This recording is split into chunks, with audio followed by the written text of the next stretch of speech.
امریکی صدر کے حضرت عیسیٰ علیہ السلام کی توہین پر ایران کے شہید سپریم لیڈر آیت اللہ خامنائی کے سرکاری سوشل میڈیا اکاؤنٹ سے رد عمل جاری کیا گیا ہے۔ اطالوی اور دیگر یورپی زبانوں میں جاری بیان میں کہا گیا ہے کہ حضرت عیسیٰ لوگوں کو اللہ کی راہ کی طرف بلاتے تھے، وہ انہیں برائی اور ظلم سے خبردار کرتے تھے۔ بدعنوان اور ظالم طاقتوں نے اس اللہ کے رسول کی جان لینے کا ارادہ کیا۔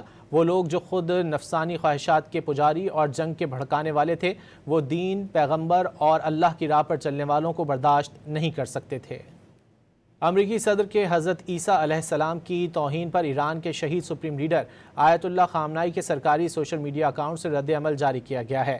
اطالوی اور دیگر یورپی زبانوں میں جاری بیان میں کہا گیا ہے کہ حضرت عیسیٰ لوگوں کو اللہ کی راہ کی طرف بلاتے تھے، وہ انہیں برائی اور ظلم سے خبردار کرتے تھے۔ بدعنوان اور ظالم طاقتوں نے اس اللہ کے رسول کی جان لینے کا ارادہ کیا۔ وہ لوگ جو خود نفسانی خواہشات کے پجاری اور جنگ کے بھڑکانے والے تھے، وہ دین، پیغمبر اور اللہ کی راہ پر چلنے والوں کو برداشت نہیں کر سکتے تھے۔